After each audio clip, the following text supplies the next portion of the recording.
ठीक है बेटा। 8.1 question number 1, the angles of a quadrilateral are in the ratio 3, 5, 9, 13। तो हम सबको मालूम है अगर रेशियो गिवन हो हम कैसे लिखते हैं, 3x plus 5x plus 9x plus 13x equal to angle sum property of a quadrilateral जो होता है ना, वो 180 डिग्री नहीं होता है, वो कितना होता है, वो होता है 360 डिग्री। तो 3x plus 5x plus 9x plus 13x equal to 360 degree. इन सबको हम ऐड कर देंगे। याद रखना ट्रायंगल का 180 डिग्री और इसका कितना होता है 360 डिग्री। तो इन सबको हम ऐड कर देंगे तो ये आ गया 30x equal to 360 degree. Divide कर दिया बेटा इसको 30 को, 12 आ गया। तो 3x की वैल्यू आ गई 3 इंटू 12, 36, 5 इंटू 12 60 डिग्री, 9 इंटू 12, ठीक है ना, 108 डिग्री, 13 इंटू 12 ये बन जाएगा आपका मल्टीप्लिकेशन करके 156 डिग्री। तो इस तरह आपके चारों एंगल निकल गए।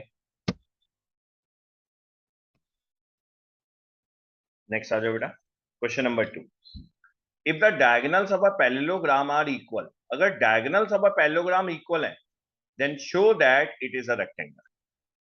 अब हमें पता था भैया पैरेललोग्राम को रेक्टेंगल प्रूव करने के लिए कोई एक एंगल भी अगर मैं 90 डिग्री प्रूव कर दूं, कोई एक सिंगल एंगल, तो वो क्या बन जाएगा, वो अपने आप ही रेक्टेंगल बन जाना है।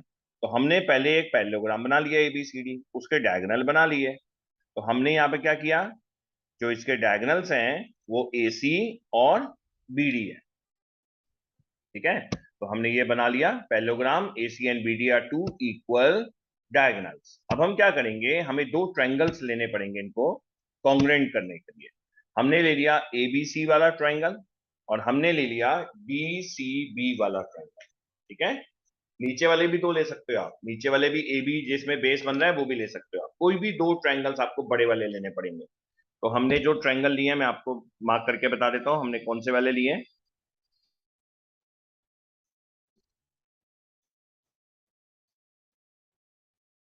देखो बेटा, हमने लिए हैं ये वाले ट्रायंगल्स, ये वाला और ये वाले, ये दोनों ट्रायंगल जिनका कॉमन बेस क्या है बीसी, जिनका कॉमन बेस है बीसी। इसमें एसी जो है वो डीबी के इक्वल है, मुझे गिवन था। इसमें मुझे गिवन है कि ये जो एसी है ना, ये आपका, क्योंकि डायगोनल है ना ये दोनों, ये वाला डायगोनल ये वाले डायगोनल के इक्वल है। और जो बीसी है ये तो कॉमन हो गया, जो बीसी है आपका क्या हो गया, कॉमन हो गया, ये वाली चीज कॉमन हो गई। मुझे एक और चीज चाहिए क्योंकि ये पहले से पैरेललोग्राम की बना है ना बेटा, डायगोनल इक्वल हो गया, ये साइड इक्वल हो गई, और पैरेललोग्राम की अपोजिट साइड क्या होती है, इक्वल होती है। तो ये जो ए बी है, ये वाला ए बी, ये अपोजिट साइड डीसी के इक्वल हो जाएगा। तो ब्लू वाली साइड के इक्वल, रेड वाली के इक्वल, ब्लैक वाली कॉमन। तो दोनों ट्रायंगल आपस में क्या हो गए, कॉन्ग्रुएंट हो गए। देख लो, दोनों ट्रायंगल आपस में क्या हो गए बच्चों, कॉन्ग्रुएंट हो गए bye triple S congruency, triple S rule या ट्रिपल एस कॉन्ग्रुएंसी। उससे क्या होगा, ये जो एंगल एबीसी है ना, ये वाला एंगल मैं मार्क करके बताता हूँ, ये वाला एंगल जो है ना और ये वाला एंगल, ये दोनों एंगल इक्वल हो गए बाय सीपीसी। ये दोनों एंगल क्या हो गए, इक्वल हो गए। लेकिन हमें पता है बेटा ये तो को इंटीरियर एंगल है, क्योंकि डीसी जो है वो तो एबी के पैरेलल है। तो इन दोनों का जो सम है वो कितना आता है, को इंटीरियर एंगल का सम कितना आता है, 180 डिग्री। इन दोनों का सम कितना आता है, 180 डिग्री। तो हमने लिख दिया इक्वल टू 180 डिग्री को इंटीरियर एंगल।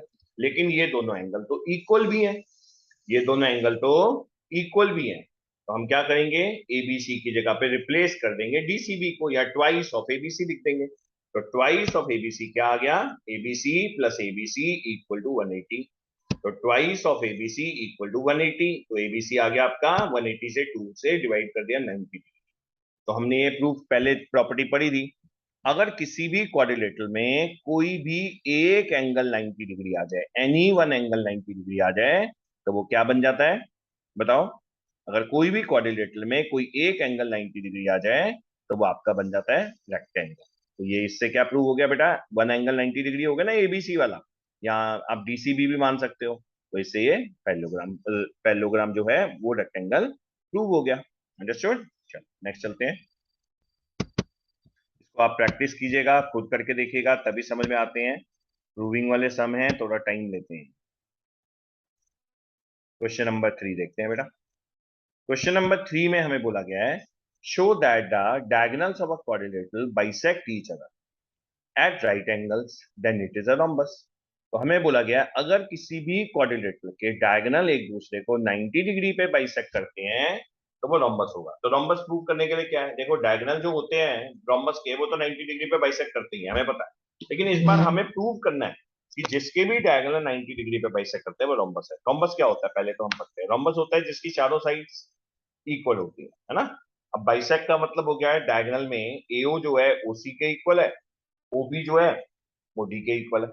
यहां तक तो हमने प्रूव कर दी, ये हमने गिवन है, ये हमें क्या है गिवन है। तो गिवन में आप लेटर्स की जगह यहाँ पे लिखेगा given, given quadrilateral ABCD in which O A equal to O C, O B equal to O D. और साथ में गिवन में ही लिखिएगा angle A O B, B O C, C O D और डी ओ सी। ये सारे angle कितने बन रहे हैं, ए ओ डी बना लो या डी ओ ए बना लो, इक्वल टू 90 डिग्री। ये सब कुछ आपको गिवन में लिखना, ठीक है यहाँ तक।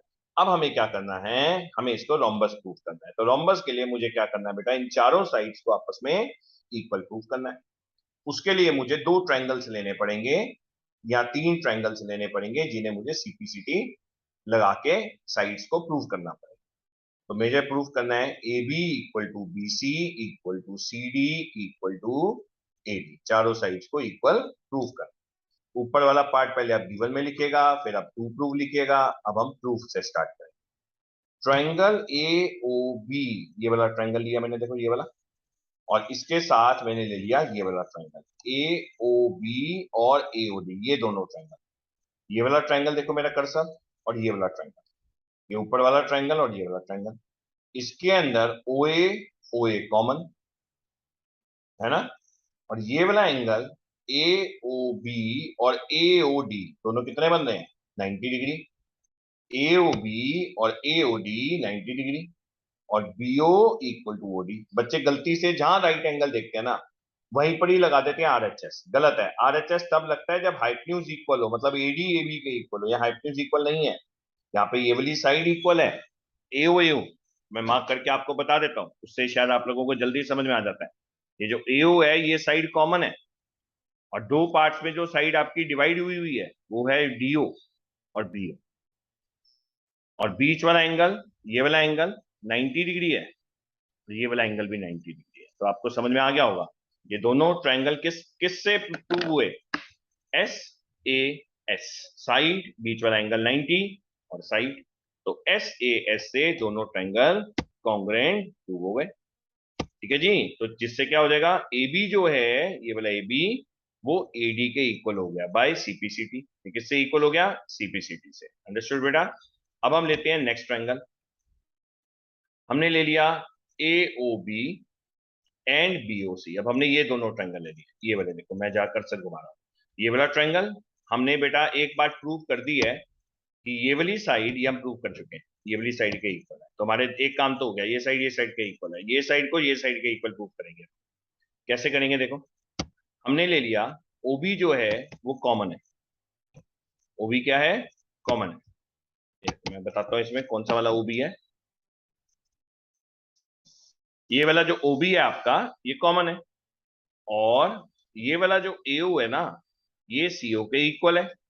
ये वाला एओ जो है ये वाले सीओ के इक्वल है, और ये वाला एंगल जो बीच वाला एंगल है ये 90 है, और ये वाला एंगल भी 90 है। तो फिर से कौन सी प्रॉपर्टी लग गई student, side angle side, S A S. तो ये दोनों ट्रायंगल भी कॉन्ग्रुएंट हो गए, जिससे ए बी जो है बीसी के इक्वल हो गया। समझ रहे हो, पहले ये साइड को, ये पहले ये वाला ट्रायंगल 1 और ट्रायंगल 2 ले लिया, फिर 2 और 3 ले लिया, अब 3 के साथ 4 ले लो, या फिर 2 के साथ भी 4 ले सकते हो वर्टिकली ऑपोजिट करके, जैसे मर्जी कर लो। 2 को 4 के कॉन्ग्रुएंट प्रूव कर दो तो भी काम बन जाएगा, या 3 को 4 के इक्वल प्रूव कर दो जैसे हम करते आ रहे हैं, 3 को 4 के इक्वल प्रूव कर दो तो भी काम बन जाएगा। अंडरस्टूड, यहां तो कोई डाउट। ये आपका आ गया 3 जो है 4 के इक्वल। अब हमने ट्रायंगल लिया बेटा बीओसी, ये वाला ट्रायंगल लिया, देखो मैं बता देता हूँ कौन सा ट्रायंगल ले रहे हैं हम।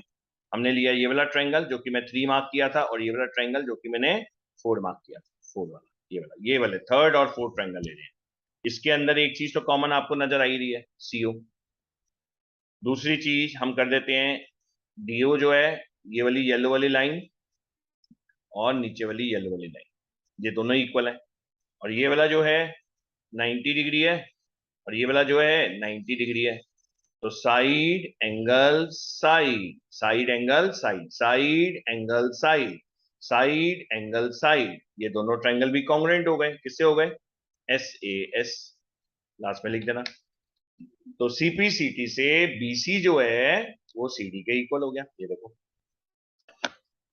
अब देखो जरा तीनों को मिला के, सीपीसीटी से सारे इक्वल हो गए ना, तीनों को मिला के देखो, ए बी ए डी के equal, A B B C के भी इक्वल और बी सी सी डी के इक्वल। तो from this all four sides are equal. इससे हमें क्या प्रूव हो गया? A B equal to B C equal to A D equal to C B. All four sides are equal. Understood?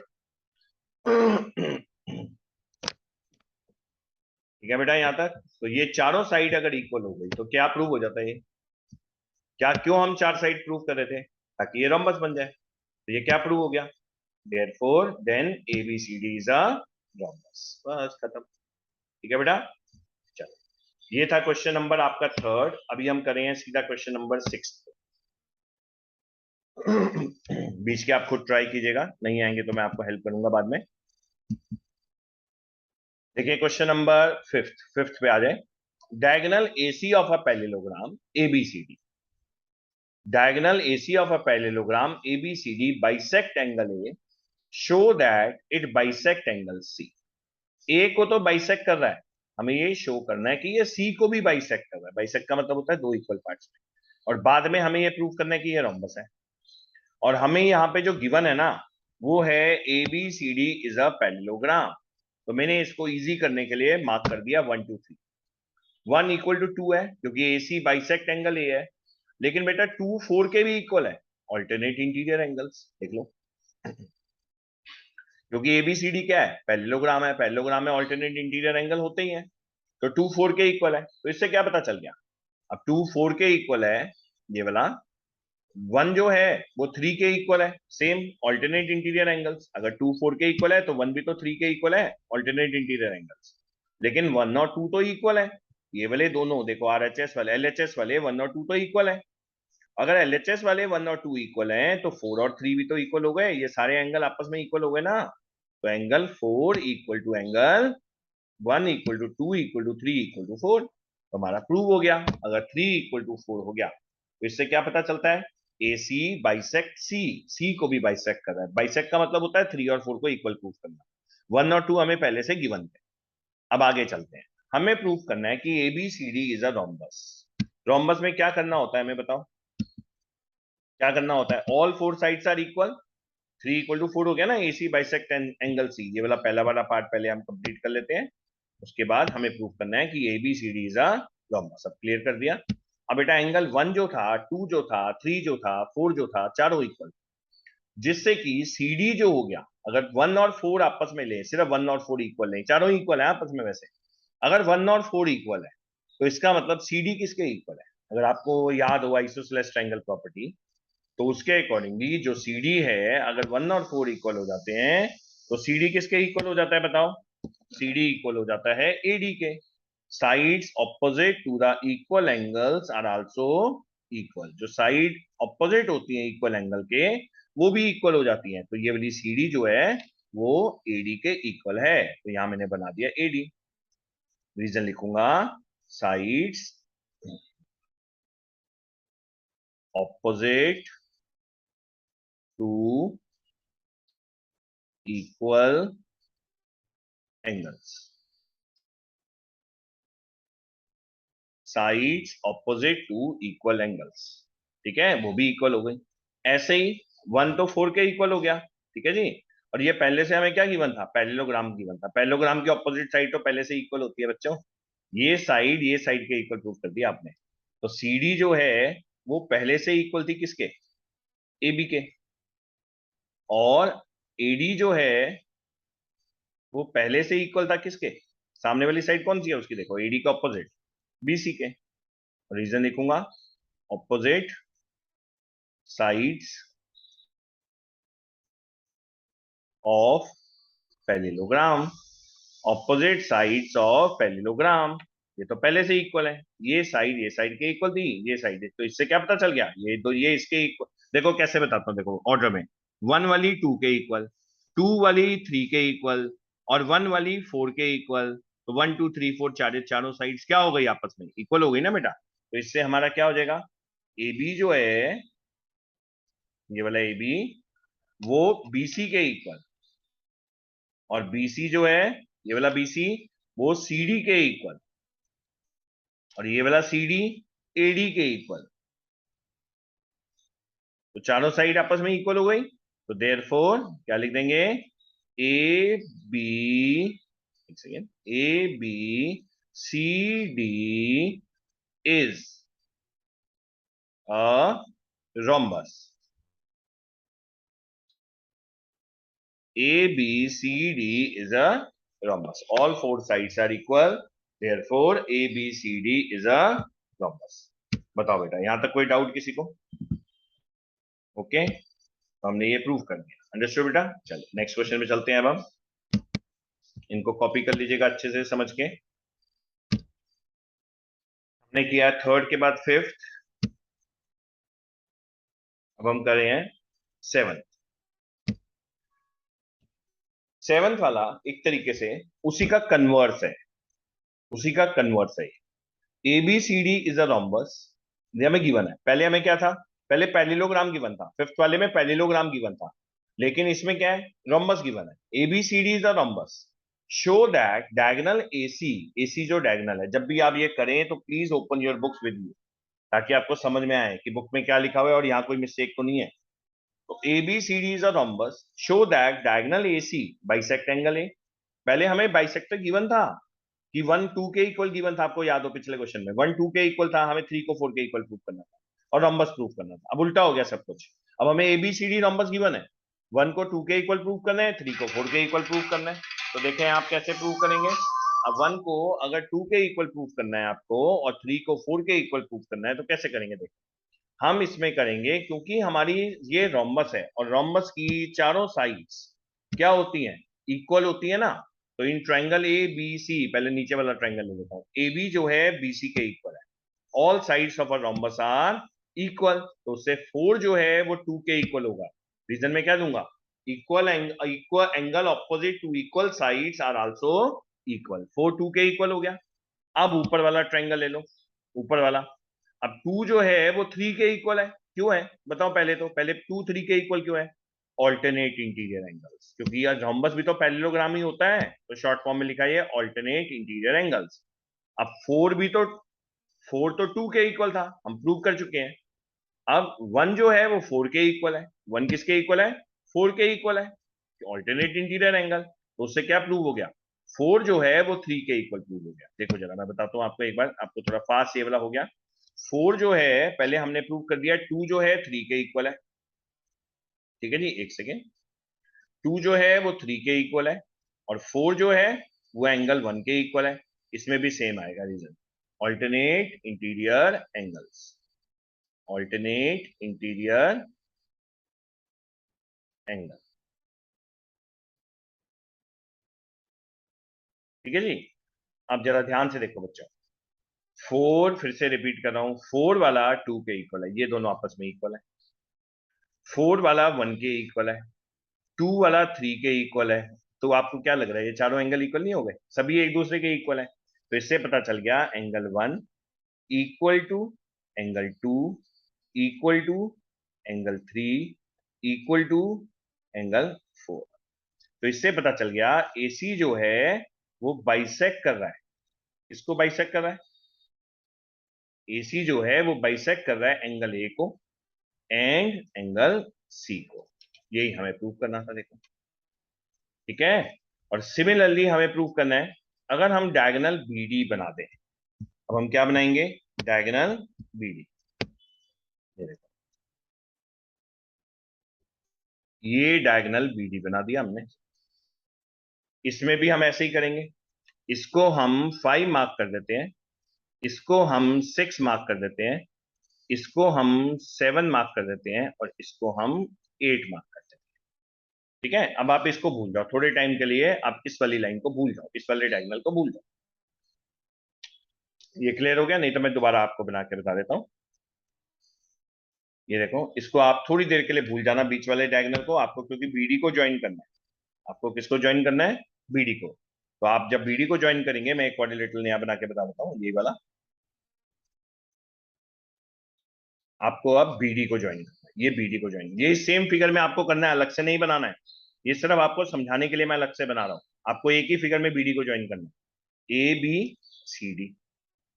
क्योंकि 1 2 3 4 हम पहले से ले चुके होंगे, तो हम यहां पे लेंगे 5 6 7 8। अब हमें मालूम है ए बी जो है एडी के इक्वल है, all four sides of a rhombus are equal. तो यहां पर ये लिखेंगे ए बी जो है एडी के इक्वल है। रीजन क्या देंगे? Sides of rhombus.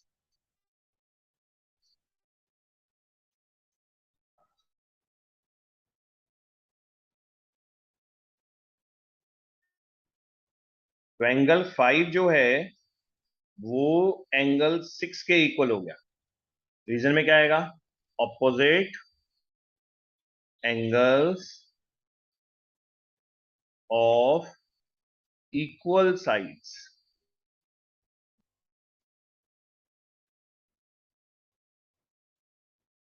Opposite angles of equal sides. 5 जो है 6 के नहीं, सॉरी गलत कर गया, 5 जो है 7 के इक्वल आएगा। 5 जो है 7 के इक्वल आएगा। ठीक है जी। लेकिन हमें मालूम है 5 इक्वल टू 8 है, ऑल्टरनेट इंटीरियर एंगल, और 7 इक्वल टू 6 है। यहां पे आएगा ऑल्टरनेट इंटीरियर एंगल्स। अगर आपकी टीचर ने शॉर्टकट लिखने से मना किया है, don't write it, full form में लिखेगा। तब 5 7 के इक्वल है, 5 8 के इक्वल है, 7 6 के इक्वल है। तो क्या पता चल गया? Angle 5 equal to angle 6 equal to angle 7 equal to angle 8। तो क्या पता चला? All four angles are equal. अगर all four angles are equal students, this means BD क्या प्रूव कर रहे हैं? BD bisect angle B and D. बस हो गया प्रूव। ठीक है। तो ये है बेटा, क्वेश्चन नंबर 7 तक मैंने करवा दिया आप लोगों को। सो इनको आप प्रैक्टिस कीजिएगा, नेक्स्ट वीडियो में मैं आगे क्या